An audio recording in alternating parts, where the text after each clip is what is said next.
poderia fazer algum exemplo usando aí aquele fotomaceiro. Então, eu vou deixar aqui alguma interação aqui. Por exemplo, espalhamento é menos, né? O fotomaceiro.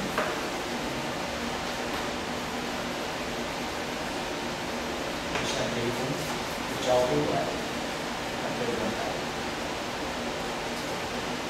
Pode ser também, não é lista de exercício nem a prova, certo? É apenas um ensaio para vocês fazerem para ilustrarem essa discussão da QED com a interação elementar. Aonde é que entra o QED com a QCD? Então, claro, sabe, QCD os quartos do carro. Eles interagem magneticamente. Processos de QCD que sejam importantes para QED. Então, quando a gente estuda a polarização do vácuo,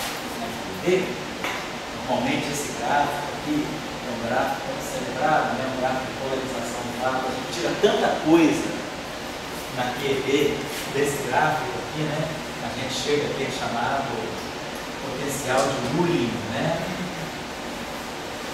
na correção ao potencial coulombiano devido a efeitos de teoria quântica de campo. O potencial de Coulomb deixa de ser somente 1 sobre R e ele ganha contribuições devido a esse efeito quântico aqui do fóton flutuar no mar de compósito, é o chamado de efeito de polarização do vácuo.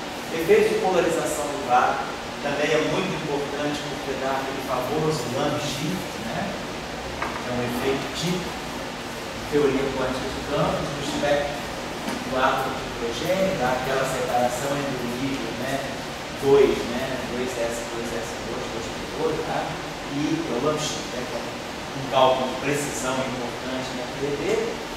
E esse gráfico aqui também, ele nos leva a aspectos importantes de modelos fotônicos efetivos.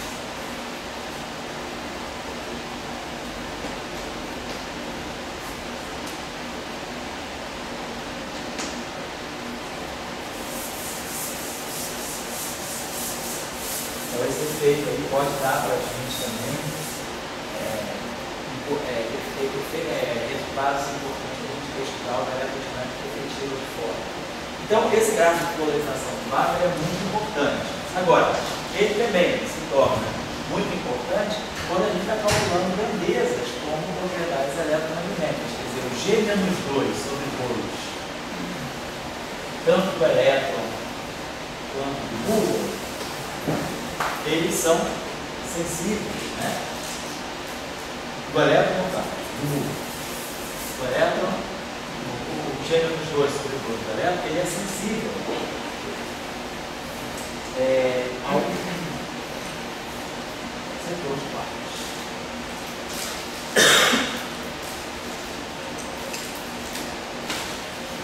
Oi, Diego, tudo bem? Então, quando se vai calcular o G-2 sobre 2, a razão magnética do fóton, do elétron, do Hubble, basicamente é esse gráfico aqui que dá essa propriedade. Esse gráfico aqui é o protótipo, é o gráfico que dá a razão giromagnética no G-2 sobre 2 do elétron, ou do Hubble, do elétron. Agora, esse vértice aqui, ele pode, a polarização de vácuo, ela pode corrigir, dois núcleos, ela pode corrigir esse propagador do fóton aqui. Então, aqui eu posso materializar, por exemplo, o fóton em W mais, W menos. Posso materializar o fóton também em quarto, antiquarto. Então, desse gráfico que dá o G-2 sobre 2 do Hubble, a gente pode tirar o efeito de quartos dos quartos, que os quartos entram nesse núcleo virtual, ou efeitos, por exemplo, W mais e W menos. Então, isso aí já está feito na literatura, isso aí foi feito, já é conhecido na literatura, na verdade, até 4 núcleos, não só até 2 núcleos, até 4 núcleos, A gente tem uma série de trabalhos que calcularam, são gráficos, tem gente que trabalhou 30 anos nisso, é trabalho de 30 anos, Trabalho lá da escola japonesa, de Kinoshita,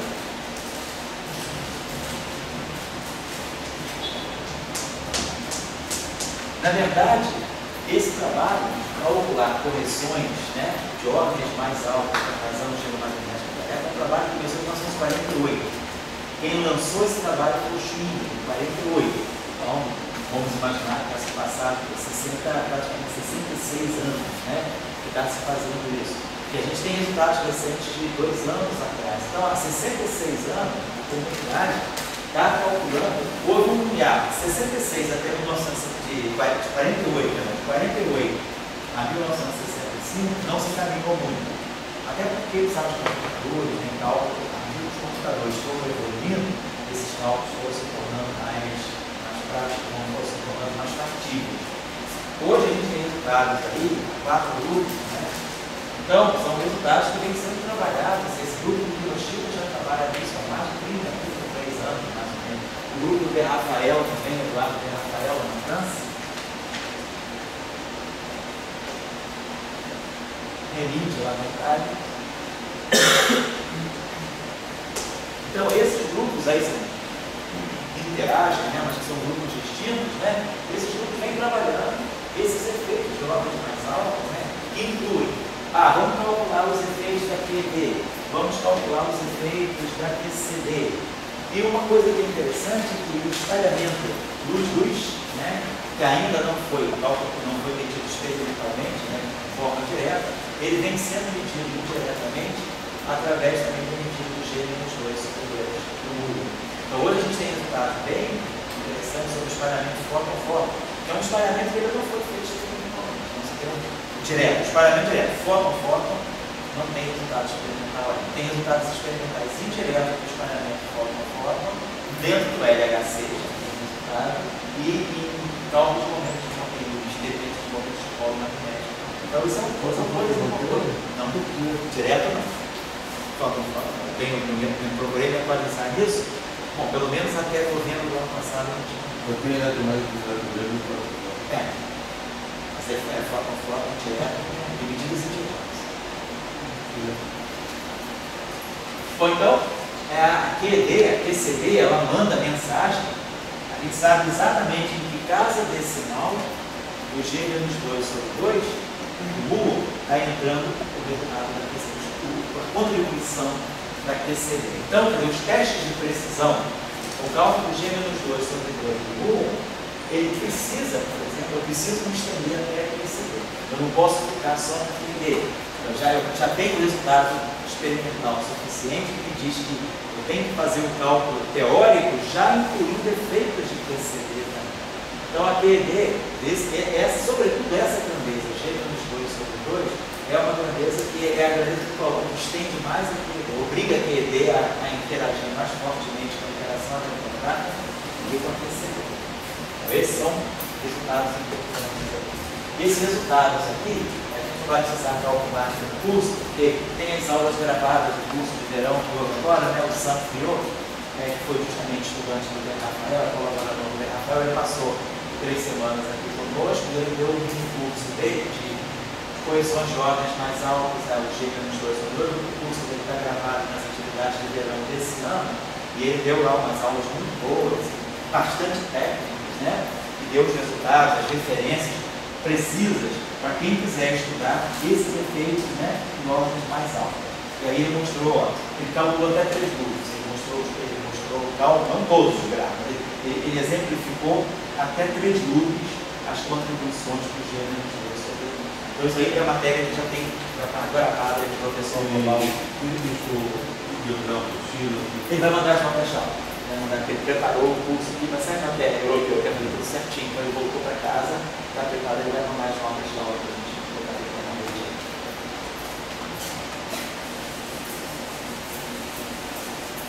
Bom, então, isso aí coloca, eu acho que a gente vai poder. Eu vou querer trabalhar com vocês aqui no curso, acho que vai ser interessante aqui para nós no curso, trabalhar mais o lamp shift e o potencial de Uli, tentar ver sobretudo o lamp shift, que é um teste muito importante, então a gente aqui vai dedicar um certo tempo a trabalhar o potencial de Uli do lamp shift. Dentro daquele, quer dizer, procurar efeitos, né? Claro, o potencial de Uli, se vocês pegarem o livro de Griffith,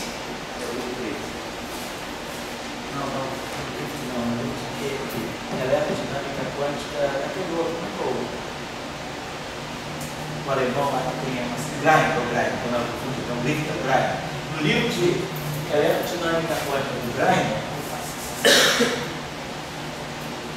ele tem um capítulo, né, uma seção, um capítulo muito bem feita sobre a polarização do vácuo na QED pura. E ele calcula em detalhe o potencial de Ullmann na QED pura. Né? O que nós vamos querer discutir aqui é contribuição ao potencial de Ullmann, que poderia ver. Se aqui dentro do materialismo só elétron cósmico, se por exemplo, você teria que materializar um par de 4 que tem de 4. E isso pode mudar o potencial de Ullmann. Se eu materializar um par W+, W-. Então, é essa questão que a gente vai entender, né? O efeito, né, tanto da eletrofrata quanto da QCD, o potencial de Ullmann.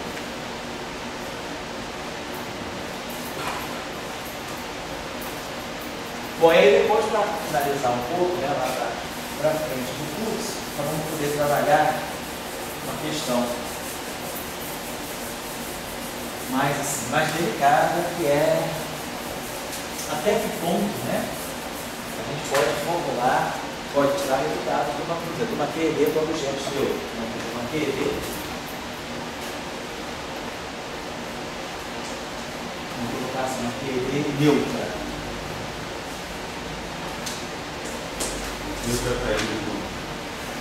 Então o capitalismo sem dinheiro, né? Você vai ficar o meio batista, para você ter dinheiro e não ter dinheiro. Né? Você faz uma QED, mas você não tem carga elétrica. Né? Então é o cara que está vivendo ali, né, no sistema de crédito aí, o cara que é rico sem ter dinheiro. Né? Ou a famosa, dizem a famosa fechada sem peixe. Né? Então aqui ele deu. Vamos lá. Então vou tentar estudar alguns aspectos interessantes, né, da interação do spin. O objeto pode não ter carga, mas ele tem spin. Né, pode ter momento, é o caso do nêutron. Né, o nêutron não tem carga, ele é composto de objetos com carga distinta, mas ele é neutro de todas, ele tem momento de polo magnético. Eu posso ter objetos como o neutrino massivo. Né? Se o neutrino é massivo, o neutrino é neutro, realmente ele tem momento de polo magnético. Ele ganha magnetismo, né?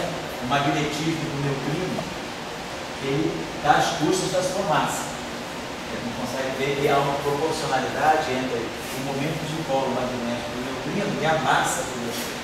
Então a gente tem objetos que são neutros, mas que têm magnetismo, têm propriedades magnéticas. O próprio fóton tem magnetismo. O fóton é neutro, tem massa zero, né? Tem spin, mas o fóton tem certo, né, paramagnetismo. O fóton também tem propriedades magnéticas. E aí, você tem um grupo de russos que estuda isso de uma forma bem interessante, as propriedades paramagnéticas do fóton.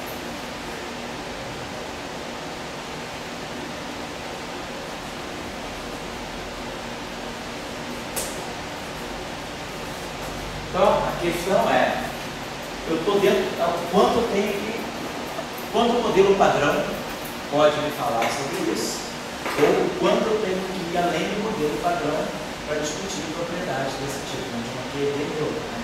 Tem uma QED sem carga, né? Mas eu posso ter acoplamentos no mínimo, né? Posso ter acoplamentos magnéticos no mínimo.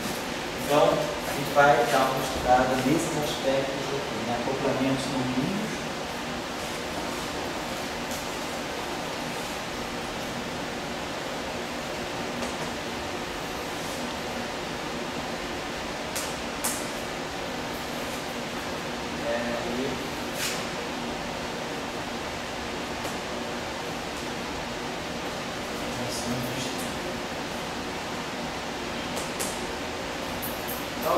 Com esse programinha aí dá pra gente dar uma passeada, né?